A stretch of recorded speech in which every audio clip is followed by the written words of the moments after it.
Welcome to the One in the Many. My name is Arshak Ben-Lian. My purpose with the One in the Many podcast is to explore the process of integration as developmentally formative and therapeutically corrective factor in human psychology. The One in the Many is the study of how conscious life differentiates identity, integrates relation, regulates itself under constraint, and sustains direction through time. Subscribe to the One in the Many podcast and connect with me by writing to abenlian@oneinthemany.net.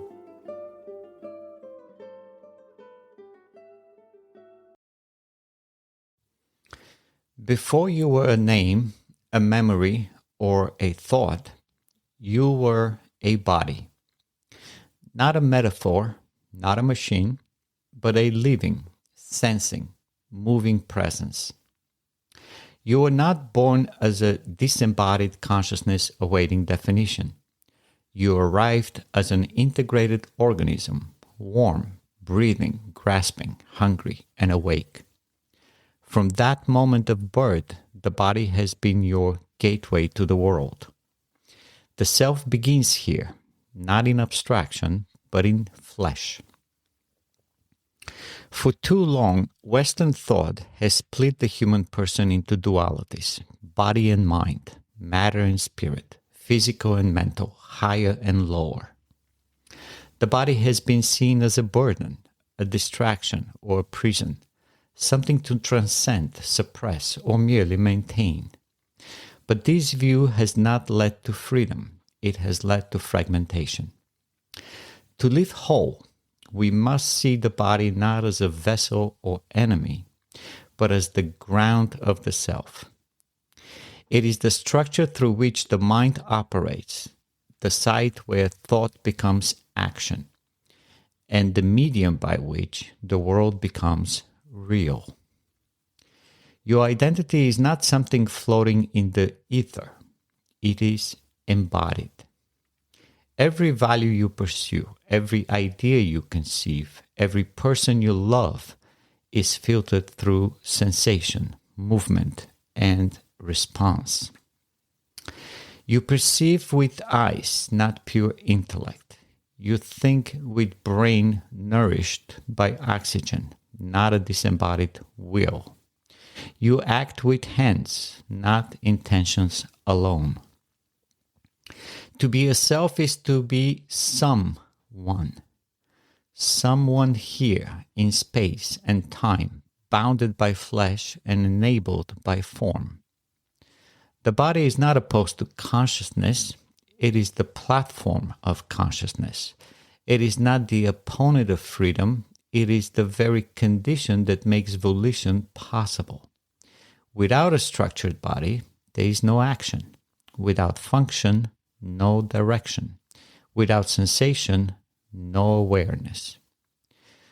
The truth of who you are, your individuality, your character, your values, cannot be extracted from the physical form that carries and expresses them. You do not merely have a body. You are a self expressed through a living, responsive, structured whole. To know yourself, therefore, is to know your body, not merely biologically, but existentially. To understand how its structure shapes your perception, how its functions enable your thought, and how its needs reflect and inform your values. In this episode, we will explore how structure becomes function, how perception becomes consciousness, and how body and mind as one allow the human self to emerge, act, and flourish.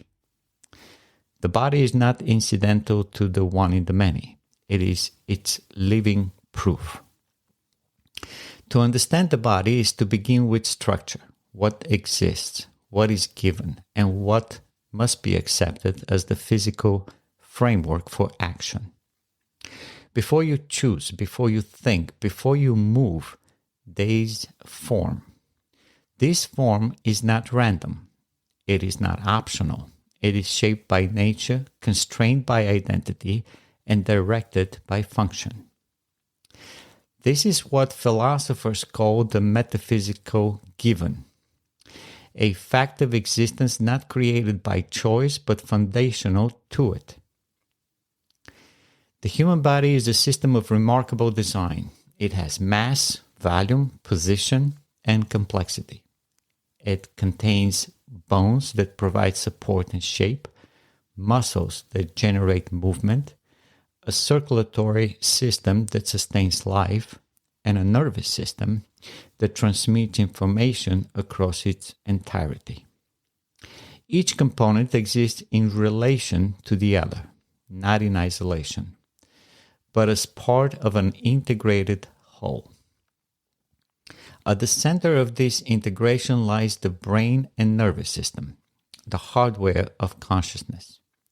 Every thought you think, every memory you store, every sensation you process must pass through this system. It is the bridge between world and awareness, the circuit through which meaning is born. But structure is not just internal. You stand upright, you face forward. Your eyes are set to scan the horizon. Your hands oppose your thumbs so you can grasp, create, and manipulate. You are a bipedal, binocular, bilateral being, formed by evolution to interact with the world in a specific way. This form makes perception possible. The placement of your senses, the direction of your gaze, the search of your limbs, the reach of your limbs, the span of your stride, all create the boundaries with which you encounter reality. You do not float above the world, you move through it, shaped by gravity, guided by anatomy. Even the smallest action, lifting a spoon, turning a page, smiling, requires a precise orchestration of structure. The physical laws that govern your body are the same laws that govern stars and oceans. And yet, within those laws, the human structure possesses something extraordinary, the potential for directed function. This is where your uniqueness lies. You do not simply exist, you act. And your actions are not merely automatic, they are chosen. But your choices do not take place in a vacuum. They are shaped, constrained, and enabled by the form you inherit. Structure sets the stage for function. It defines the range of possibility. It provides the architecture within which you can express who you are. To know yourself, then, is to recognize that your identity is not separate from your structure. It is expressed through it. It is shaped by it. And it is realized within it. Form does not determine your soul, but it gives your soul the space to move, the capacity to focus, the platform to act. To live consciously is to live in reverence of that structure.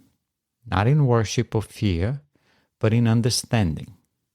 The structure of your body is your first and most intimate relationship with existence. It is not just your home, it is your starting point. If structure is the body's foundation, function is its own.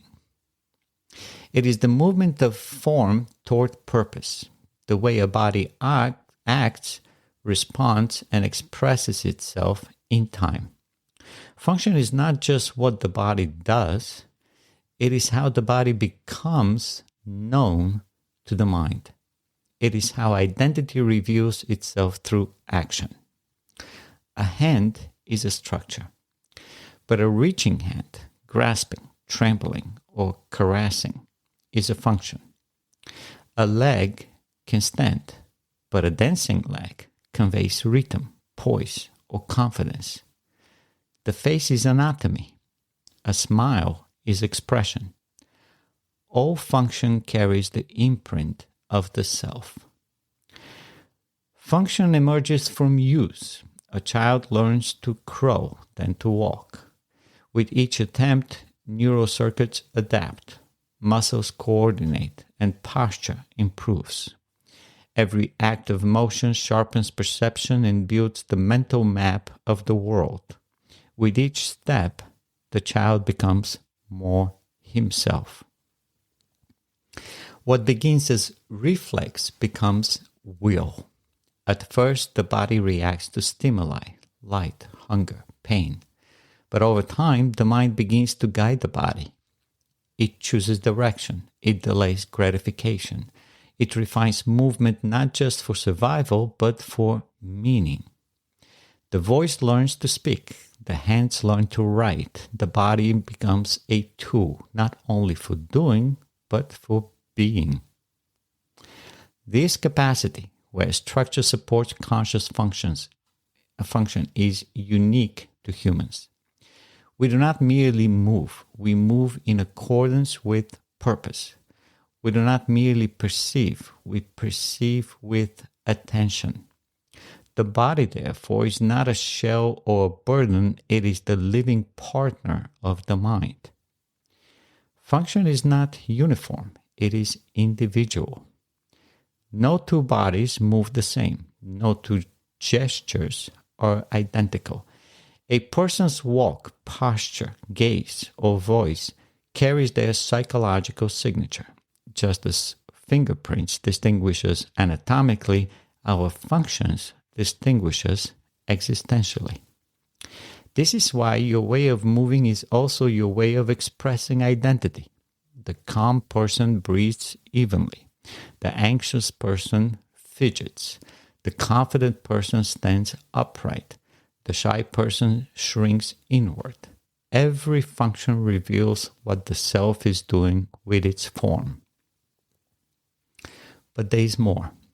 Just as function expresses identity, identity shapes function. A person who sees himself as capable tends to act with fluidity and precision. A person who sees himself as powerless may act with hesitation, clumsiness, or avoidance. The mind's image of the self becomes embodied in physical behavior. Over time, posture, tone, and rhythm reflect the internal narrative of who one believes oneself to be. This is why therapy that targets the mind often affects the body, and why movement practices can transform a person's emotional state. Function is not just an effect on anatomy, it is an expression of alignment, of how deeply the self is unified in thought, feeling, and action. When body and mind are in harmony, function becomes elegant. When they're in conflict, it becomes erratic or inert. Function is the moment-to-moment reality of your selfhood in motion. To live fully, then, is to live functionally, not in the sense of utility, but in the sense of expressive truth. Your values, your attention, your energy all flow through function. They become legible to the world and to yourself through how you move, respond, and act. In function, the one becomes visible in the many, and through function, you become yourself in the world.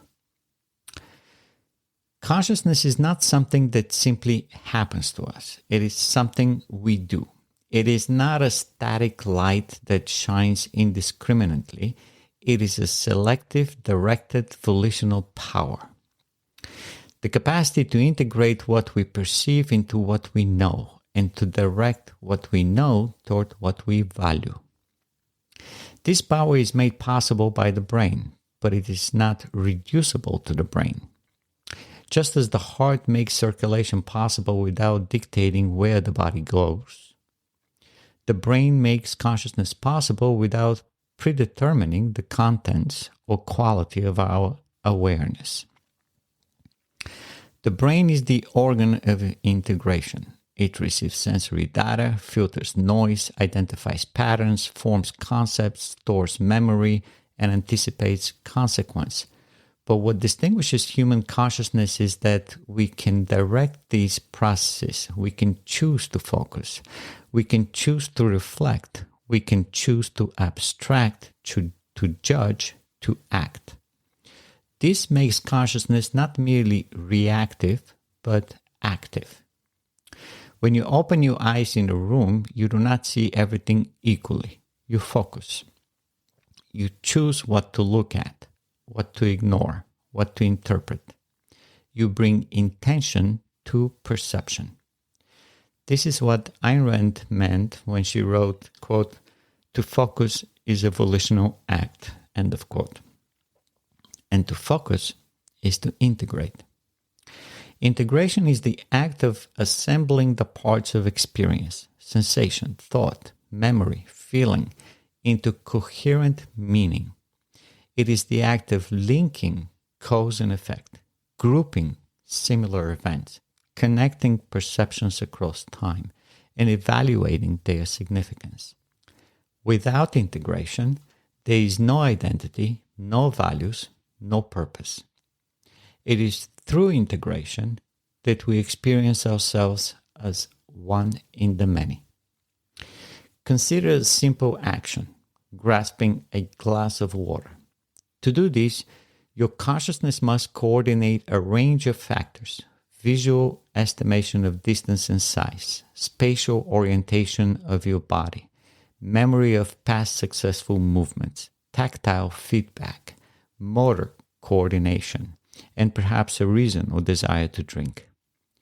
These are not isolated fragments. They are integrated into a unified action, and you experience it as your action.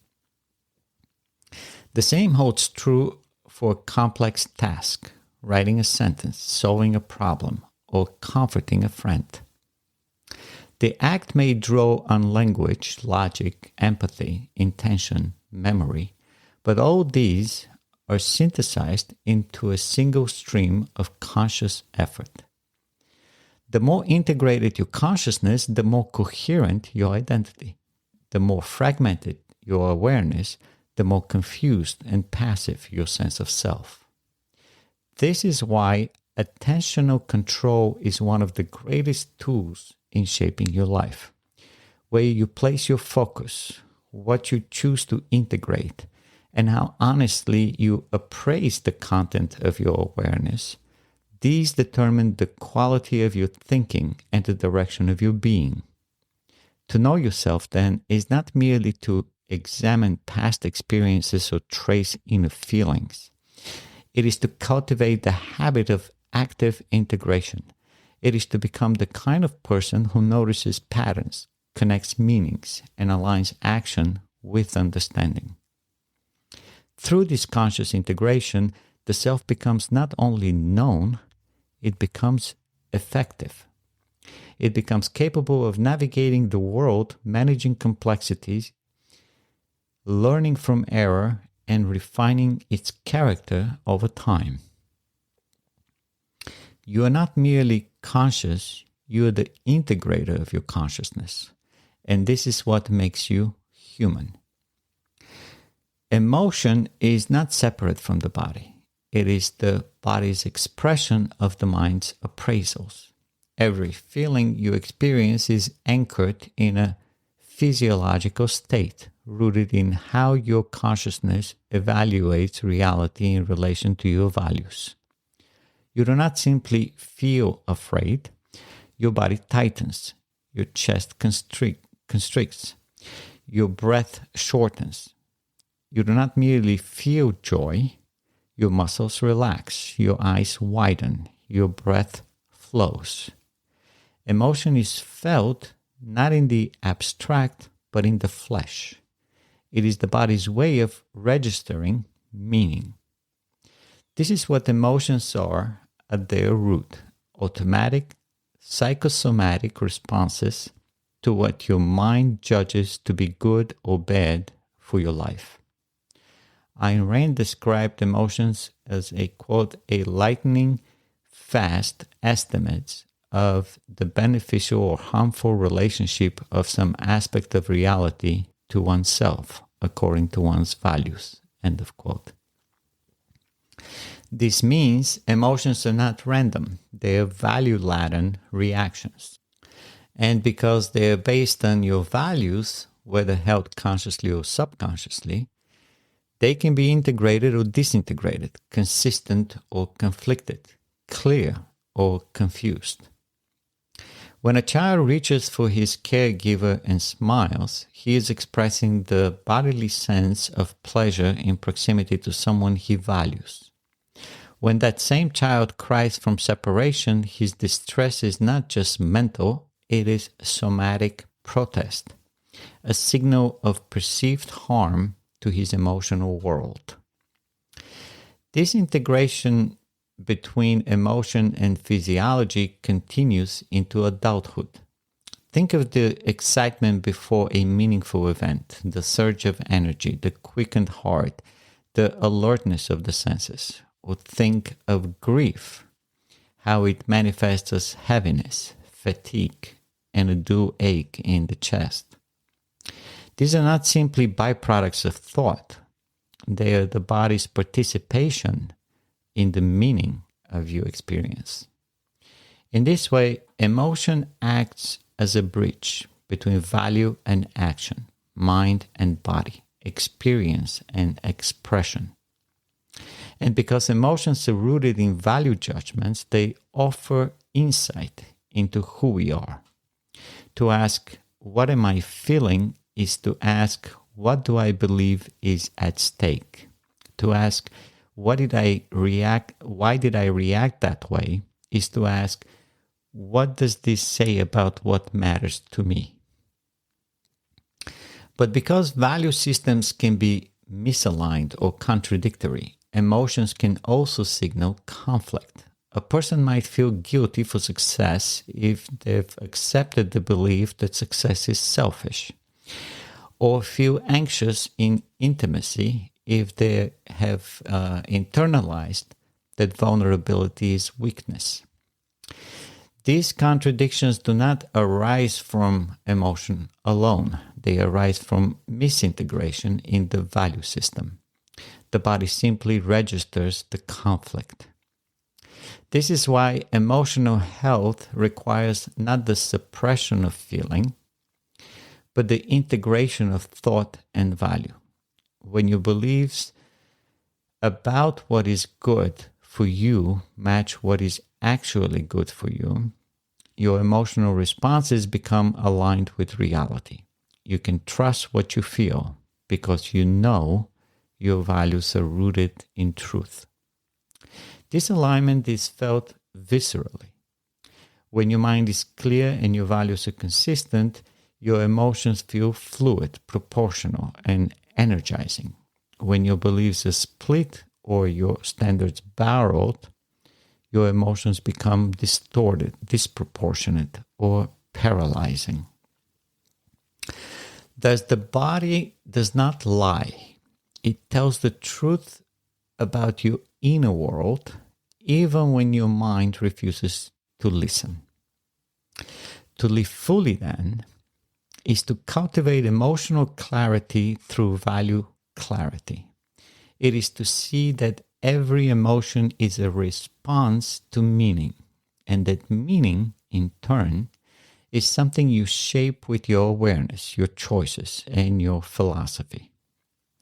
In this light, emotions are not obstacles to reason, they are reflections of reason, embodied, instantaneous, often powerful, and always revealing.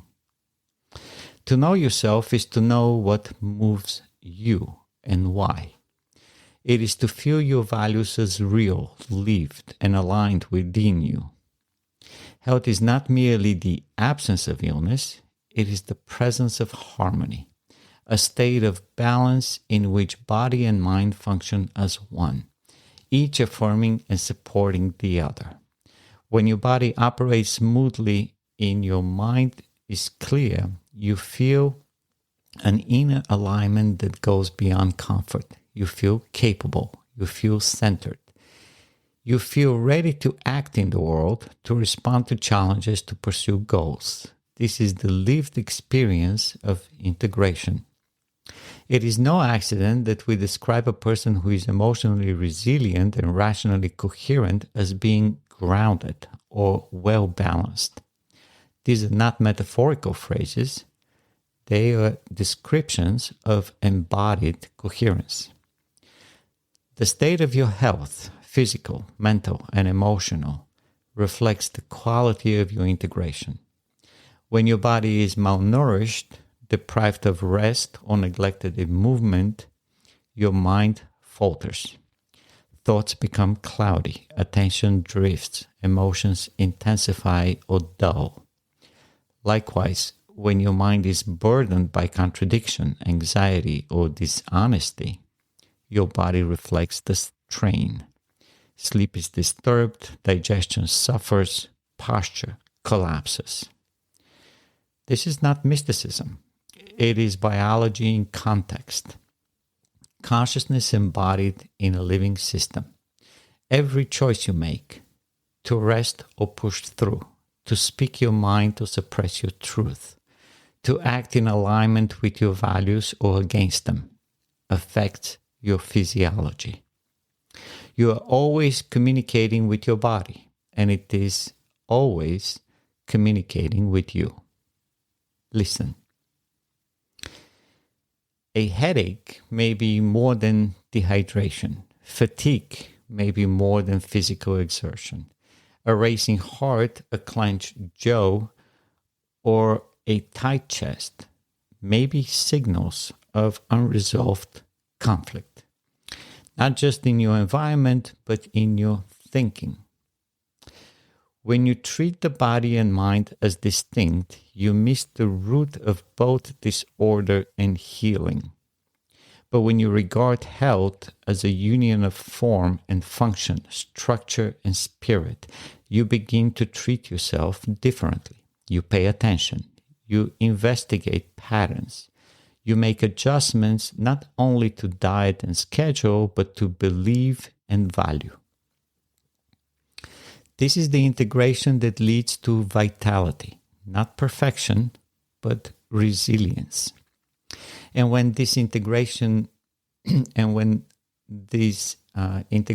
deepens, you experience a powerful sense of flow. In these moments, when your attention is full, your body precise, your emotions aligned, you feel completely yourself. The separation between self and action disappears. You're not trying to be, you are being. This is the clearest expression of the one in the many parts of you acting as one, the many systems of your body acting in harmony with the unified intent of your mind. Health, in this sense, is not merely functional, it is foundational. It is the platform for meaning, joy, and growth. To build and protect this harmony requires effort. It demands honesty, consistency, and attention. But the reward is immeasurable. A life lived with strength, clarity, and depth. To feel fully alive is not to escape the body, but to dwell in it consciously. To know that the pulse of your heart and the pulse of your values are moving in the same direction. That is health. That is harmony. That is the one in the many. To be human is to be whole, not in some idealized immaterial sense, but in the fully integrated union of body and mind. You do not float above your life. You inhabit it. You move through it. You act, choose, feel, and express who you are in the form of embodied experience. To be whole is not to be perfect. It is to be aligned. where your thoughts guide your actions, your emotions reflect your values, and your body serves as the faithful executor of your will. This is not the product of fate or luck. It is the achievement of conscious integration. Your body is not a husk. It is your point of contact with the world. It is where meaning becomes sensation, where ideas become movement, and where your personal vision becomes a real-world result. And in the final analysis, it is through this body that you become a person, not just in form, but in character. The grace of how you walk, the steadiness of your voice, the way you greet the morning or offer comfort or hold your composure. These are not decorative details, they are evidence of your convictions, your discipline, your attention, your love. You do not create yourself in a void. You create yourself in action. And every action you take either affirms or disrupts your integration, either builds coherence or corrodes it. But integration is forgiving. Like the body, it adapts. It can be healed, strengthened, refined, recommitted. At any point, you can return to the one in the many, return to the clarity of mind, the presence of body, and the alignment of both in pursuit of a life worth living. To be whole is not to leave the body behind, it is to inhabit it consciously, to own it, to care for it, to train it, to express your deepest values through it. You are a structured being with volitional power. You are a conscious self capable of purposeful movement. You are the one in the many formed by a body that makes meaning possible and a mind that makes your life your own. To be whole is to be embodied. To be embodied is to be real. To be real is to live as yourself in full.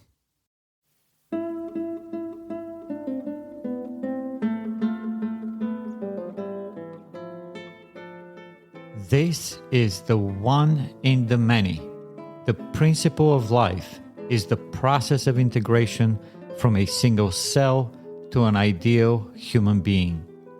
The story of life unfolds through integration, from a single percept to a library of knowledge. Through virtue, reason, honesty, independence, selfishness, productivity, you set your values, purpose, to achieve self-esteem and happiness. Through time and energy, from induction to integration to reduction, the smallest particle unifies matter, and the highest purpose unifies your life. You, the one in the many, matter. May you integrate your life with value-driven days.